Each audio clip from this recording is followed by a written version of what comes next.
ದೇಶಾದ್ಯಂತ ಮಳೆಯ ಚಟುವಟಿಕೆ ತೀವ್ರಗೊಂಡಿದ್ದು ನೈಋತ್ಯ ಮಾನ್ಸೂನ್ ಮತ್ತಷ್ಟು ಪ್ರದೇಶಗಳಿಗೆ ವಿಸ್ತರಿಸುತ್ತಾ ಇದೆ. ಇದೇ ವೇಳೆ ಪಶ್ಚಿಮ ವಿಕ್ಷೋಭ ಹಾಗೂ ಸೈಕ್ಲೋನಿಕ್ ಸುಳಿಯ ಪರಿಣಾಮ ದಕ್ಷಿಣ ಪೂರ್ವ ಮತ್ತು ಉತ್ತರ ಭಾರತದ ಹಲವು ರಾಜ್ಯಗಳಲ್ಲಿ ಭಾರೀ ಮಳೆ, ಗುಡುಗು, ಮಿಂಚು ಹಾಗೂ ಬಲವಾದ ಗಾಳಿಯ ಮುನ್ಸೂಚನೆಯನ್ನ ನೀಡಲಾಗಿದೆ. ಇನ್ನು ಭಾರತ ಹವಾಮಾನ ಇಲಾಖೆಯ ಪ್ರಕಾರ ನೈಋತ್ಯ ಮಾನ್ಸೂನ್ ಅರಬ್ಬಿ ಸಮುದ್ರ, ಲಕ್ಷದ್ವೀಪ, ಬಂಗಾಳ ಕೊಲ್ಲಿಯ ಬಹುತೇಕ ಭಾಗಗಳು ಹಾಗೂ ಈಶಾನ್ಯ ಬಂಗಾಳ ಕೊಲ್ಲಿಗೆ ಪ್ರವೇಶಿಸಿದೆ. ಇನ್ನು ಮುಂದಿನ 4 ರಿಂದ 5 ದಿನಗಳಲ್ಲಿ ಕೇರಳ, ಕರ್ನಾಟಕ, ತಮಿಳುನಾಡು ಸೇರಿದಂತೆ ದಕ್ಷಿಣ ಭಾರತದ ಇನ್ನಷ್ಟು ಪ್ರದೇಶಗಳಿಗೆ ಮಾನ್ಸೂನ್ ವ್ಯಾಪಿಸುವಂತಹ ಸಾಧ್ಯತೆ ಇದೆ. ನೀವು ಸಣ್ಣ ಆಗ್ಬೇಕಲ್ವಾ? ಅದು ಒಂದು ಉತ್ತಮ ಆಹಾರದಿಂದ ಸಣ್ಣ ಆಗ್ಬೇಕಲ್ವಾ? ಪ್ರತಿದಿನ ನಮ್ಮ ಜೀನಿ ಸ್ಲಿಮ್ ನ ಯೂಸ್ ಮಾಡಿ ಯಾವುದೇ ಸೈಡ್ ಎಫೆಕ್ಟ್ ಇಲ್ದಂಗೆ ನೀವು ಸಣ್ಣ ಆಗ್ತೀರಾ.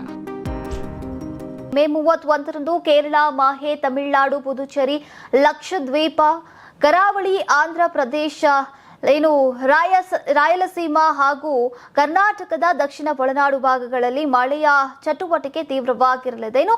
ಕೇರಳ ಮತ್ತು ಮಾಹೆ ಭಾಗಗಳಲ್ಲಿ ಈಗ ಭಾರಿ ಮಳೆಯಾಗುವಂತಹ ಸಾಧ್ಯತೆ ಇದು. ತಮಿಳುನಾಡು ಹಾಗೂ ಪುದುಚೇರಿಯಲ್ಲೂ ಕೂಡ ಹಲವು ಕಡೆ ಉತ್ತಮ ಮಳೆಯ ಮುನ್ಸೂಚನೆಯನ್ನ ನೀಡಲಾಗಿದೆ. ಇನ್ನು ಕರ್ನಾಟಕದಲ್ಲಿ ಮಳೆಯ ಆರ್ಭಟ ಮುಂದುವರಿಯಲಿದ್ದು, ಹವಾಮಾನ ಇಲಾಖೆ ಇಂದಿನಿಂದ 4 ದಿನಗಳ ಕಾಲ ಯೆಲ್ಲೋ ಅಲರ್ಟ್ ಅನ್ನು ಘೋಷಿಸಿದೆ. ಬೆಂಗಳೂರು ಸೇರಿದಂತೆ 25 ಜಿಲ್ಲೆಗಳಲ್ಲಿ ಗುಡುಗು, ಮಿಂಚು, ಬಲವಾದ ಗಾಳಿ ಸಹಿತ ಮಳೆಯಾಗುವಂತಹ ಸಾಧ್ಯತೆ ಇದೆ. ಇನ್ನು ಜೂನ್ 1ರಂದು 15 ಜಿಲ್ಲೆಗಳು, ಜೂನ್ 2ರಂದು 13 ಜಿಲ್ಲೆಗಳು ಹಾಗೂ ಜೂನ್ 3ರಂದು 19 ಜಿಲ್ಲೆಗಳಿಗೆ ಯೆಲ್ಲೋ ಅಲರ್ಟ್ ಅನ್ನ ಘೋಷಿಸಲಾಗಿದೆ.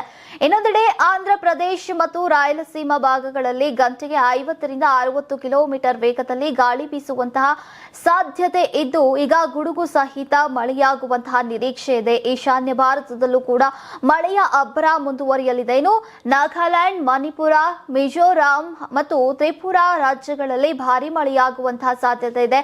ಅಸ್ಸಾಂ ಮತ್ತು ಮೇಘಾಲಯದ ಹಲವೆಡೆ ಈಗ ಗುಡುಗು, ಮಿಂಚು ಸಹಿತ ಮಳೆಯ ಮುನ್ಸೂಚನೆಯನ್ನ ನೀಡಲಾಗಿದೆ. ಅರುಣಾಚಲ ಪ್ರದೇಶದಲ್ಲೂ ಕೂಡ ಮೋಡಗಳ ಚಟುವಟಿಕೆ ಹೆಚ್ಚಾಗಲಿದ್ದು, ನಿರಂತರ ಮಳೆಯಿಂದಾಗಿ ಗುಡ್ಡಗಾಡು ಪ್ರದೇಶಗಳಲ್ಲಿ ಭೂಕುಸಿತ ಹಾಗೂ ತಗ್ಗು ಪ್ರದೇಶಗಳಲ್ಲಿ ನೀರು ನಿಲ್ಲುವಂತಹ ಸಾಧ್ಯತೆ ಇದೆ ಅಂತ ಹವಾಮಾನ ಇಲಾಖೆ ಎಚ್ಚರಿಸಿದೆ. ಇನ್ನು ಪೂರ್ವ ಭಾರತದ ಒಡಿಶಾ, ಜಾರ್ಖಂಡ್, ಬಿಹಾರ್ ಹಾಗೂ ಪಶ್ಚಿಮ ಬಂಗಾಳ ರಾಜ್ಯಗಳಲ್ಲೂ ಕೂಡ ಮಳೆಯ ವಾತಾವರಣ ಸಕ್ರಿಯವಾಗಿರಲಿದೆ. ವಿಶೇಷವಾಗಿ ಒಡಿಶಾದಲ್ಲಿ ಭಾರೀ ಮಳೆ, ಗುಡುಗು ಮತ್ತು ಬಲವಾದ ಗಾಳಿಯ ಎಚ್ಚರಿಕೆಯನ್ನು ನೀಡಲಾಗಿದೆ.